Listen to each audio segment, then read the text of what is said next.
Jangan-jangan nanti Pak Haji insya Allah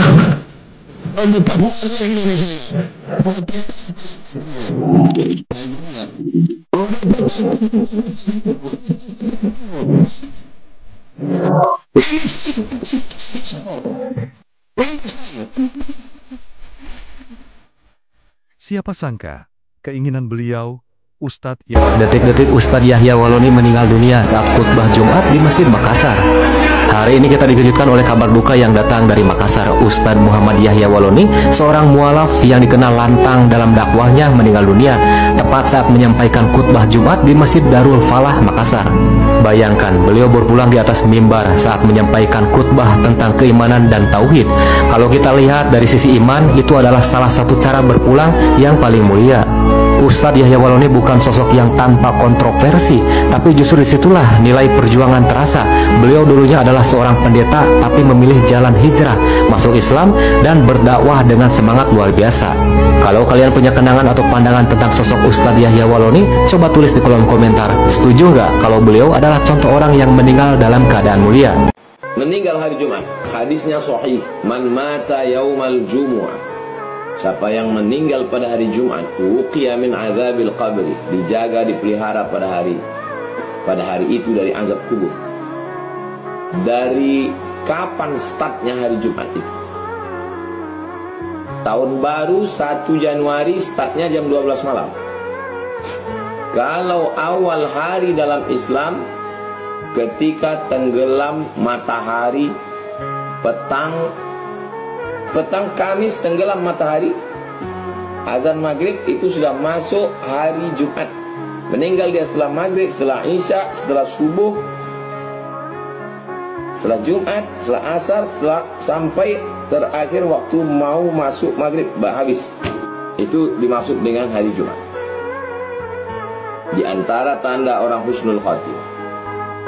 Wallahu a'lam bishawab.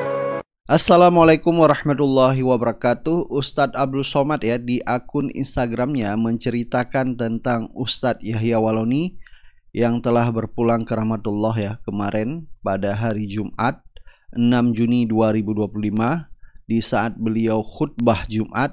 Pada waktu beliau mau duduk rukun 2 khutbah, disitulah terjatuh ya, pada akhirnya pun beliau menghembuskan nafas terakhirnya. Insya Allah meninggal dalam keadaan husnul khatimah ya, apalagi di hari raya Idul Adha pada hari Jumat. Ustadz Abdul Somad di akun Instagramnya menulis, beliau sudah hidup mapan jadi rektor, gaji besar, duit banyak, dapat hidayah masuk Islam, keliling berdakwah, nyetir sendiri. Sampai di Jambi mobilnya rusak, dibawa ke bengkel, mesinnya hancur karena tidak pernah diservis. Mau diganti tim UAS Jambi mobil baru. Ternyata mobil yang rusak itu belum lunas. Ditawarkan tim tinggal di apartemen, beliau tidak mau. Ternyata rumahnya masih ngontrak. Beliau melihat dunia ini setengah sayap nyamuk. Ustadz Abdul Somad ya melalui timnya pernah menawarkan Ustadz Yahya Waloni yaitu mobil baru. Karena mobil Ustadz Yahya Waloni ini ya sering rusak. Dan ini sempat ya rusak waktu itu di Jambi karena tidak pernah diservis. Nah, tim dari UAS ini menawarkan, tetapi Ustadz Yahya Waloni ini tidak mau ya. Dan juga tim UAS yang menawarkan tinggal di apartemen, lagi-lagi Ustadz Yahya Waloni tidak mau, walaupun rumah beliau sudah ngontrak. Nah, menurut Ustadz Abdul Somad, beliau melihat dunia ini setengah sayap nyamuk, artinya kecil sekali bagi Ustadz Yahya Waloni. Ustadz Abdul Somad juga menambahkan, saat saya dibully, dipersekusi, dilaporkan, beliau lantang membela saya. Beliau hanya takut kepada Allah. Hari ini Allah buktikan batinnya. Beliau wafat hari Jumat, khotib Jumat, hari mulia 10 Zulhijjah, bulan mulia. Allah beri beliau kemuliaan. Selamat jalan Ustadz Yahya Waloni. Nah, begitu cerita singkat dari Ustadz Abdul Somad ya. Apa yang disampaikan oleh Ustadz Yahya Waloni ini ya konsisten. Beliau istiqomah apa yang beliau sampaikan di dalam ceramahnya. Itu Ustadz Somad katakan, ada dengar nggak? Orang sekaliber Ustadz Somad mengaku rendah di hadapan umat. Somad kata dia bukan dai, saya belum apa-apa, saya belum bisa mengantarkan orang dari diskotik ke masjid, belum bisa menyadarkan kafir masuk Islam. Beliau rendah hati karena beliau tahu, beliau katakan sekolahmu dimanapun nggak perlu dari Arab. Memang sudah terbukti sekarang. Memang begini seorang pendakwah itu. Tegas. Agama yang mulia. Saya sudah diberikan hidayah oleh Allah. Ini Islam. Peluk Islam. Jalankan Islam dengan istiqomah. Antarkan umat Nabi sampai ke pintu surga. Ajaran yang betul, ajaran yang benar. Ibu bapak mau semua apa? Itu orang yang hebat sana. Sebelum malam datang ke masjid ibadah. Percuma ibadah kita kalau yang kita saksikan hanya kelemahan-kelemahan saudara-saudara kita. Man a'budun nas ya Rasulullah al-aqilu. Siapakah yang ahli ibadah? Man a'budun nasi al-aqilu, orang yang berakal. Man abdalun nasi, siapakah orang yang paling utama? Al-aqilu. Jadi akal ini pegang peranan penting dalam keimanan Islam. Saya Buya banyak yang tawarkan, Ustadz mau nggak? Ini ada lahan sebesar berapa hektar dengan dana sekian miliar. Mau nggak Ustadz buka travel haji dan umroh? Saya katakan kepada pengusaha itu, mohon maaf Pak, kasih kepada yang lain saja. Saya sudah nonton di televisi gara-gara umroh ini nih banyak sekali yang masuk penjara. Saya tidak mau cari masalah masuk Islam, saya mau cari surga.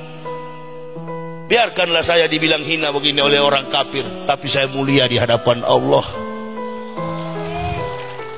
Subhanallah. Memang jiwa dan raga saya ini untuk dakwah kok. Sampai mati baru saya berhenti. Gak akan berhenti saya. Lelah tidak. Habis dari sini bukan mau istirahat. Gak ada kata istirahat sama saya. Selagi saya masih energik, saya masih kuat, akan saya pakai tenaga dan kemampuan ini untuk menegakkan syiar agama Allah. Sayang saya khawatir generasi kita ke depan 5, 20 tahun ke depan, 10 tahun, 20 tahun. Dengar gak di kan Buya tadi? Saya dengar 30 tahun lagi insya Allah beliau katakan, beliau memang orang yang memang tawadu, orang yang berpikir pada kemampuan Nabi, bahwa umat Nabi ini tidak sampai 100 tahun minimal. 60 tahun, 80 tahun sudah lewat kembali ke rahmatullah. Saya keliling Indonesia, nggak pernah naik pesawat. Saya pakai mobil keliling Indonesia bersama anak istri. Di mana-mana kami dicegat, mobil kami dibakar di Manado. Kami tidak pernah lapor kepada jamaah. Itulah resiko berdakwah. Orang yang menghancurkan kami, yang membakar mobil kami, alhamdulillah satu keluarga masuk Islam. Kita pendeta ini salah kalau serang Ustaz Somad, serang saya, gitu kan? Atau bilang sama Majelis Ulama Indonesia dan Dewan Gereja Indonesia, bikin debat pendeta dan ustadz di TV One.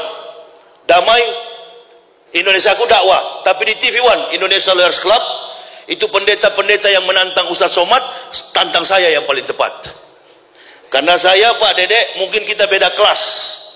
Saya dedengkotnya, mbahnya kafir. Jadi saya yang mempendetakan pendeta dan ini dokumen saya rektor. Jadi salah kalau Ustadz Somad yang ditantang. Coba tantang saya lah, kan begitu. Siapa pintar menjilat, siapa pintar berkhianat, insya Allah dia akan hidup kaya raya di negara ini.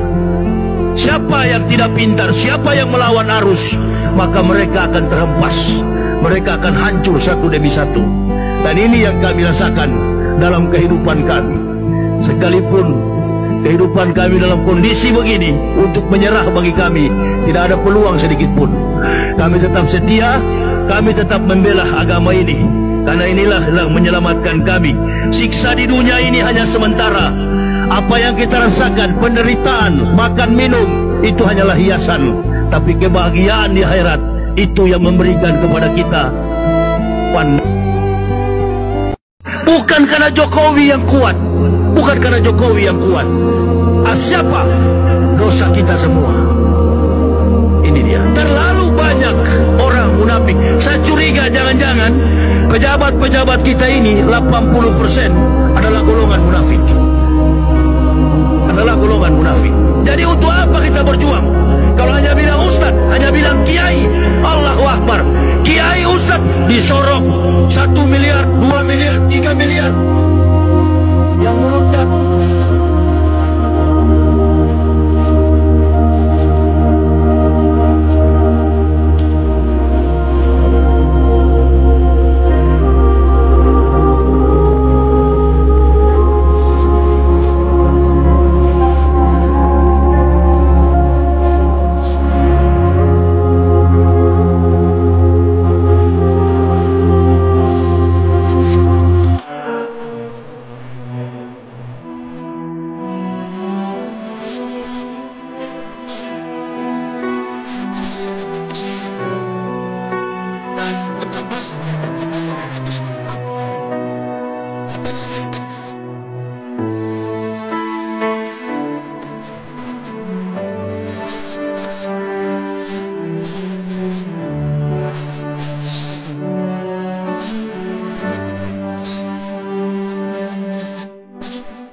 Dan saya juga melihat bahwa kawan-kawan kita semua ini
kenapa saya